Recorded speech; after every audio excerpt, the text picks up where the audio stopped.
قال الله تبارك وتعالى في القرآن المجيد والفرقان الحميد: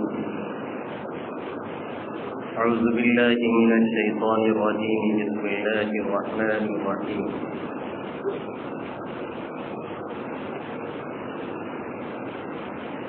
ألهاكم التكاثر حتى زرتم المقابر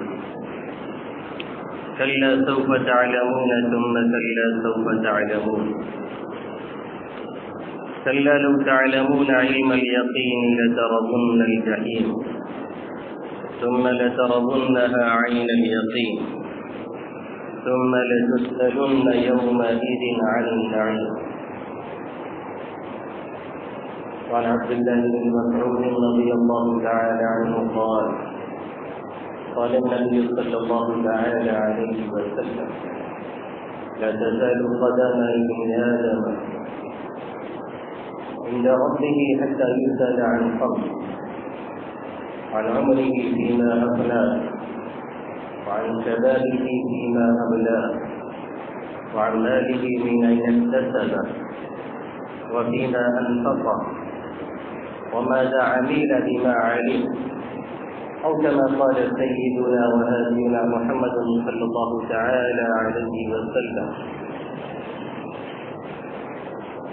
میرے محترم بزرگوں اور دوستوں، میرے بھائیوں اور نوجوان ساتھیوں،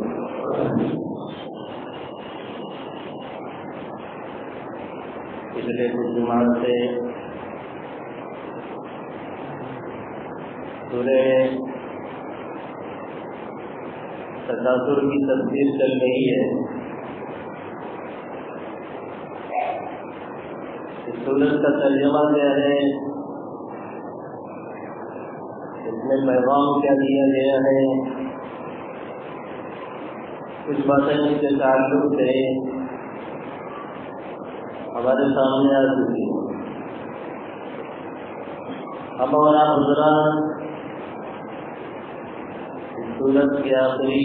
آیت میں پہنچے ہیں، وَلَتُسْأَلُنَّ يَوْمَئِذٍ عَنِ النَّعِيمِ۔ کل قیامت میں اللہ رب العزت ہم سے نعمتوں کے تعلق سے سوال فرمائیں گے۔ جو نعمتیں بھی ہمیں اور آپ کو دی گئی ہیں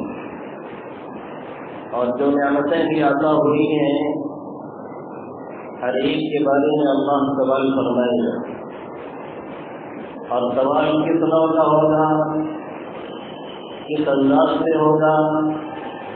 کہیں دور جانے کی ضرورت نہیں۔ خود اللہ کے حبیب صلی اللہ علیہ وسلم نے اس کی وضاحت فرمائی اور اس کی تصریح فرمائی، یا کہہ لیجیے کہ اس کی تشریح فرمائی۔ یہ غیر معمولی سی بات ہے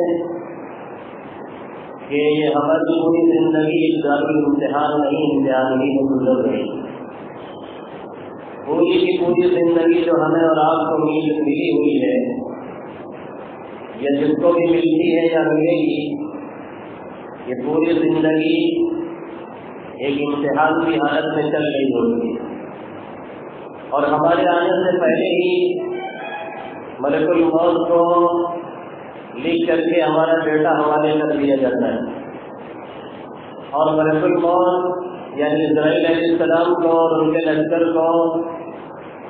ہماری اور آپ کی روح قبض کرنے سے اور اس کے پیچھے پڑنے سے دوسرا کوئی مقصد بھی نہیں۔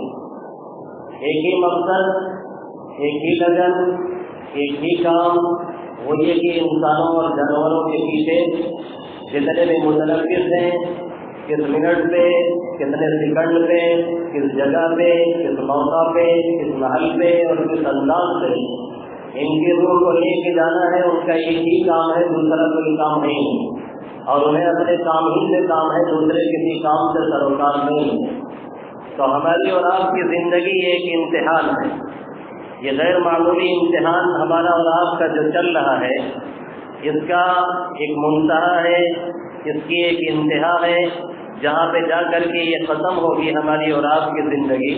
اور اس کے بعد پھر سوالات کا سلسلہ شروع ہو جائے گا۔ اللہ رب العزت کے سامنے ہم ہوں گے،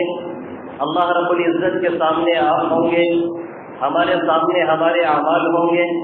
فرشتوں کی سیکورٹی رہے گی، کسی کے ہاتھ میں ہینڈر ہے وہ ہینڈر برتا رہے ہیں، کسی کے ہاتھ میں کوڑے ہیں وہ کوڑے چلا رہے ہیں، اور کسی کے ہاتھ میں کچھ ہے وہ اپنی کارروائی انجام دے رہے ہیں۔ ہر ایک اللہ کے سامنے کھڑا ہے، اور اس سے جب تک یہ سوالات نہیں ہو جاتے ہیں تب تک اسے آگے بڑھنے کا موقع نہیں دیا جا رہا ہے۔ جب تک اس سے سوال نہیں پوچھ لیا جا رہا ہے تب تک اسے اپنی جگہ سے کھسکنے کا موقع نہیں دیا جا سکتا ہے۔ جب تک وہ یہ سوالات حل نہیں کر لیتا ہے تب تک اسے اپنی جگہ سے قدم ہلانے کے لیے اجازت نہیں ہے۔ دیکھیے دنیاوی معاملہ یہ ہے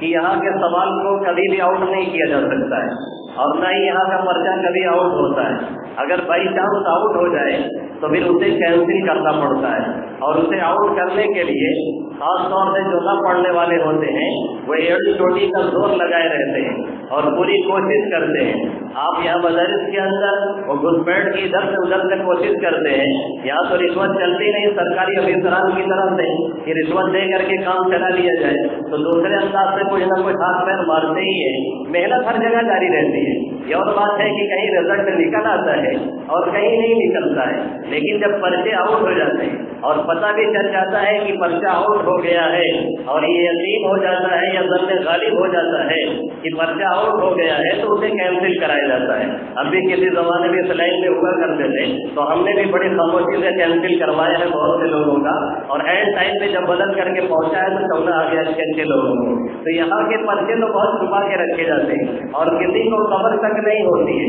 اور اگر معلوم بھی ہو جائے تو پھر اسے کینسل کرا دیا جاتا ہے اگر ذمہ داروں کو پتہ چل جائے، اور اگر نہیں کینسل کرایا گیا تو پھر یہ خیانت ہے جو کھلے طور سے کی جا رہی ہے، چاہے وہ سرکاری جگہوں میں ہو اور چاہے مدارس کے اندر ہو، کہیں پر بھی ہو۔ بہرحال لیکن اللہ رب العزت نے اور اللہ کے حبیب صلی اللہ علیہ وسلم نے قربان چاہیے سوال بھی کیا جائے گا، اور سوال کیا ہوگا وہ بھی بتا دیا گیا ہے، پرچہ پورے طور سے آؤٹ کرا دیا گیا ہے۔ پرچہ حل کرنا ہمارے اور آپ کے لیے کتنا آسان ہے یہ ہر شخص سمجھ سکتا ہے۔ پرچے کے بارے میں کچھ بھی نہیں معلوم ہے، سین کا بھی پتہ نہیں اور جین کا بھی پتہ نہیں ہے، تو ظاہر ہے اس کا حل کرنا بڑا مشکل ہے۔ لیکن اگر پتہ ہے کہ فلاں صفحے سے آ جائے گا، خالی اتنا معلوم ہو جائے امتحان میں ممتحن نے کتاب کیسے رکھ کر کے پرچہ بنایا ہے، کتاب میں چھوڑ کے دیکھا جاتا ہے کہ کہاں سے کھل رہی ہے اور صفحہ کھل کہاں سے رہا ہے، اس کا مطلب یہ کہ صفحے میں سے بنایا گیا ہوگا تبھی یہاں سے کتاب بار بار کھل رہی ہے، تو وہیں سے یاد کیا جاتا ہے بار بار کہ ہو سکتا ہے یہ صفحہ آ جائے، ہو سکتا ہے یہاں سے ٹکرا جائے۔ یہاں اس کا مسئلہ نہیں ہے، یہاں ایک دم کلیئر کر دیا گیا ہے، آؤٹ کرا کر کے رکھ دیا گیا۔ عبداللہ ابن مسعود رضی اللہ تعالی اور دوسرے راوی ہیں اختلاف الفاظ کے ساتھ روایت کرتے ہیں، ابو برہ اسلمی رضی اللہ تعالی آقا مدنی صلی اللہ علیہ وسلم کا یہ ارشاد نقل کرتے ہیں کہ آقا مدنی صلی اللہ علیہ وسلم نے فرمایا لا تزال قدم ابن آدم حتى يسأل عند ربه عن خمس، انسان کے قدم کل قیامت میں اپنے رب کے سامنے جب وہ کھڑا ہوگا تو ایک انچ بھی ادھر سے ادھر نہیں ہو سکتے ہیں، اس کے قدم وہاں سے چل نہیں سکتے ہیں، وہ کہیں جا نہیں سکتا ہے، وہ کہیں بھاگ نہیں سکتا ہے، وہ کہیں نکل نہیں سکتا ہے۔ ایسا نہیں ہے کہ وہ جیل کی کال کوٹریوں کو توڑ ڈالے، ایسا نہیں ہے کہ وہ سرنگیں بنا کر کے نکل جائے، ایسا نہیں ہے کہ وہ نگاہوں سے ہو جائے، ایسا نہیں ہے کہ وہ پکڑ سے باہر نکل جائے، ایسا نہیں ہے کہ کہیں اور چلا جائے جہاں سے کوئی دبوچ نہ سکتا ہو، جیسا کہ بہت سے لوگ دوسرے ملک کی شہریت اختیار کر لیتے ہیں اور قانون سے بچ جایا کرتے ہیں، وہاں پہ کوئی بچنے والا نہیں۔ اللہ نے تو سورہ رحمان میں اس کو واضح ہی فرما دیا ہے، یا معشر الجن والانس ان استطعتم ان تنفذوا من اقطار السماوات والارض فانفذوا لا تنفذون الا بسلطان۔ اے انسانوں، اے جناتوں، اگر بھاگنا چاہتے ہو تو بھاگو، نکل کے جانا چاہتے ہو تو نکل کر کے جاؤ، آخر کہاں جاؤ گے؟ نکل کر کے کہیں جا نہیں سکتے ہو، سب اللہ کے سامنے ہے، سب اس کی پکڑ میں ہے، سب اس کے قبضے قدرت میں ہے، کوئی نکل کے جانے والا نہیں ہے، سب کو اس کے سامنے حاضر ہونا ہے۔ یوم یقوم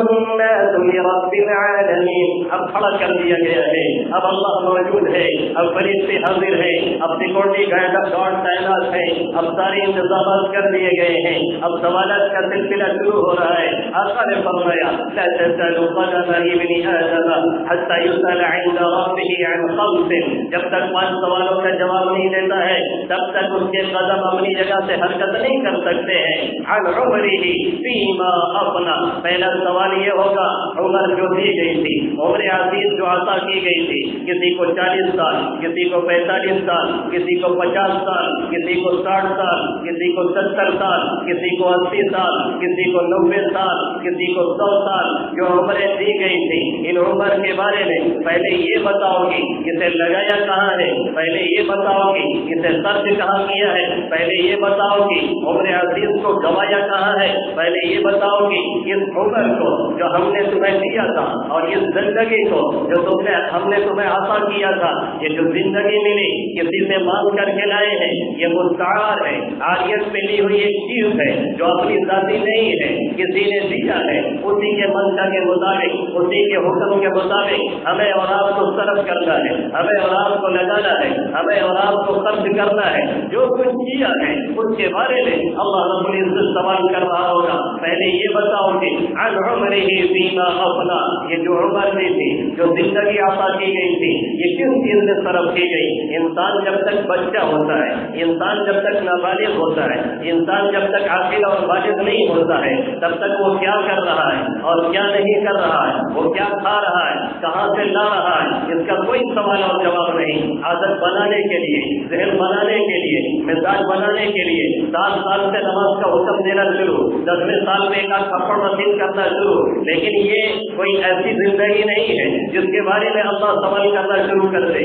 یہ صرف عادت بنانے کے لیے۔ اصل سوال شروع کب سے ہوتا ہے؟ انسان مکلف کب سے بنتا ہے؟ جب وہ عاقل اور بالغ ہو جاتا ہے، جب اس کی عمر 14-15 سال کی پہنچ جاتی ہے اور جب وہ بالغوں میں شمار ہونے لگتا ہے، پھر اس کے بعد سے اس کی زندگی کے بارے میں اللہ ایک ایک پائی کا حساب لینے والا ہے، ایک ایک سیکنڈ کا حساب لینے والا ہے، ایک ایک منٹ کا حساب لینے والا ہے، ایک ایک لمحے کا حساب لینے والا ہے، اور اس زندگی کے بارے میں پورا ڈیٹا اللہ پوچھے گا اور اس کی تفصیل بتانی پڑے گی۔ جو زندگی اللہ نے دی تھی، جس کے بارے میں اللہ کے حبیب صلی اللہ علیہ وسلم نے فرمایا انسان ایک مرتبہ سبحان اللہ کہہ لیتا تو میزان عمل کا آدھا پڑھنا وہ بھر لیتا، انسان 2 مرتبہ سبحان اللہ کہہ لیتا تو میزان عمل کو پور کر ڈالتا، انسان سبحان اللہ وبحمدہ سبحان اللہ العظیم کہہ لیتا تو اس کے نام اعمال کا ترازو انتہائی وزنی ہو جاتا۔ اگر انسان ایک مرتبہ کہہ لیتا لا حول ولا قوت الا باللہ، تو اس جنت کے خزانوں میں سے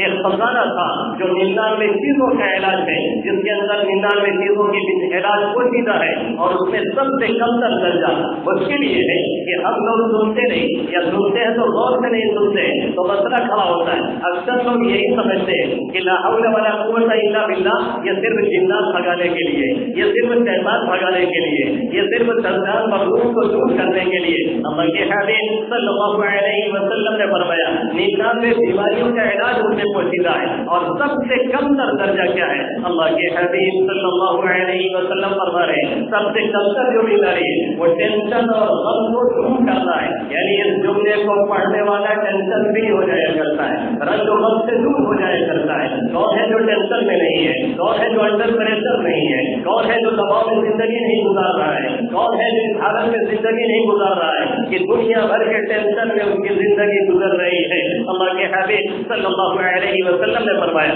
یہ کہہ لیا انسان میں تو اس کا ٹینشن بھی ختم ہو جائے گا، اور اس کے نامہ اعمال میں دنیا بھر کی نیکیاں بھی لکھ جائیں گی۔ یہ سوال اللہ کھڑا کر کے کرے گا اس وقت میں جب یہ سوال کیا جا رہا ہے۔ ہم جیسے لوگ جو غفلت میں زندگی گزار رہے ہیں، نادانی میں زندگی گزار رہے ہیں، اور جو زندگی ہماری غفلت میں گزر رہی ہے، اللہ جب پوچھنا شروع کرے گا تو ایسے لوگوں کا جواب کیا ہوگا؟ وجہ تو کیا کہیں گے؟ اللہ سے ہمیں کیا اور مہلت دی جائے، ہمیں یہ موقع دے دیا جائے کہ ہمیں لوٹا دیا جائے، ہم نے سب کچھ دیکھ لیا ہے، ہم نے سب کچھ جان لیا ہے، ہماری آنکھوں کے سامنے سب کچھ آ گیا ہے، جو کہا جا رہا تھا وہ ہماری نگاہوں کے سامنے ہے، اب ہمیں لوٹایا جائے، اب ہمیں بھیجا جائے، ہم نیک عمل کر کے آنے والے ہیں۔ اللہ کیا فرمائے گا؟ أَوَلَمْ نُعَمِّرْكُم مَّا يَتَذَكَّرُ فِيهِ مَن يَتَذَكَّرُ وَجَاءَكُمُ النَّذِيرُ فَذُوقُوا فَمَا لِلظَّالِمِينَ مِن نَّصِيرٍ۔ کیا ہم نے تمہیں اتنی عمر نہیں دی تھی؟ کیا ہم نے تمہیں اتنی زندگی نہیں دی تھی؟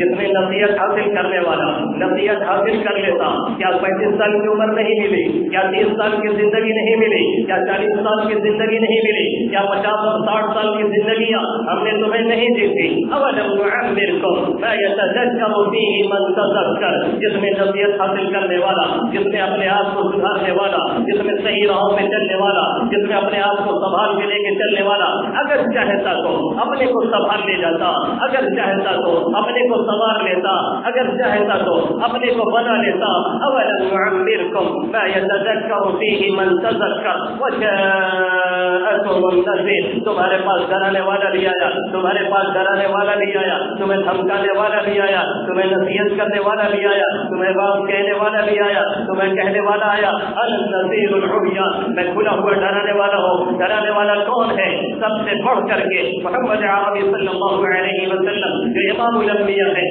اور جنہوں نے اپنے بارے میں خود فرمایا أَنَا النَّذِيرُ الْعُرْيَانُ، میں کھلے طور سے لوگوں کو ڈرانے والا ہوں۔ اللہ کے حبیب صلی اللہ علیہ وسلم تشریف لائے، آپ نے ڈرایا، آپ نے دھمکایا، آپ نے نصیحت کی، آپ نے تقریریں کی، آپ نے جہاد کیا، آپ نے خطبات کیا، آپ نے نہ معلوم کیا کیا، پوری 23 سالہ مختصر سی زندگی کسی امت کے ادھر اور خود میں گزر رہی ہے۔ کئی آقا راتوں کو رو رہے ہیں، کئی میدان جہاد میں رو رہے ہیں، کئی خطبات میں رو رہے ہیں، ہر حالت میں ایک لفظ ہے یا رب امتی، یا رب امتی، دوسرا کوئی لفظ نہیں۔ آقا تڑپے ہیں، آقا پلتے ہیں، آقا نے رو رو کر کے اس امت کے لیے نہ معلوم کیا کیا مانگا ہے۔ کل قیامت میں جب سب لوگ یا رب نفسی بول رہے ہوں گے، تب بھی میرا نبی یہی کہے گا یا رب امتی۔ ایسا ڈرانے والا آیا، اس نے ڈرایا تو کس نے سنا؟ ڈرا رہا تھا تو سنا کیوں نہیں؟ پھر اس کے بعد ڈرانے والا کون ہے؟ مفسرین لکھتے ہیں امام الانبیاء محمد عربی